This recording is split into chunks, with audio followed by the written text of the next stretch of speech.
ഈ ഒരാൾ വിചാരിച്ചിരുന്നെങ്കിൽ കുരുക്ഷേത്ര യുദ്ധമേ നടക്കില്ലായിരുന്നു. ആരാണത്? കൃഷ്ണനാണോ? അല്ല. പിന്നെ ആരാണ്? മഹാഭാരതം എന്ന് കേട്ടാലുടനെ എല്ലാവരും കുറ്റപ്പെടുത്തുന്നത് കൃഷ്ണനെയോ ശകുനിയെയോ ആണ്. എന്നാൽ സത്യത്തിൽ ഇദ്ദേഹം ഒരു വാക്ക് പറഞ്ഞിരുന്നെങ്കിൽ ആ യുദ്ധം നടക്കില്ലായിരുന്നു. അത് മറ്റാരുമല്ല, ഭീഷ്മരാണ്. ഹസ്തിനപുരിയുടെ നിയമം തന്നെ ഭീഷ്മരായിരുന്നു. അദ്ദേഹം വെറുമൊരു പോരാളി മാത്രമല്ല, രാജ്യം ഭരിക്കുന്നതിൽ അങ്ങേയറ്റം വൈദഗ്ധ്യമുള്ള ആളായിരുന്നു. അദ്ദേഹം ചെയ്ത തെറ്റെന്താണെന്നറിയാമോ? സ്വന്തം സത്യത്തെ സംരക്ഷിക്കാൻ അറിയാമായിരുന്ന അദ്ദേഹം ധർമ്മത്തെ സംരക്ഷിക്കാൻ മറന്നുപോയി.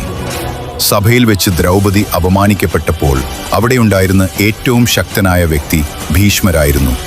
അന്ന് അദ്ദേഹം ഇതൊരു തെറ്റാണെന്നും ഇത് നിർത്തണമെന്നും പറഞ്ഞിരുന്നെങ്കിൽ ഒരു കൗരവനും അദ്ദേഹത്തെ എതിർക്കാൻ ധൈര്യപ്പെടില്ലായിരുന്നു.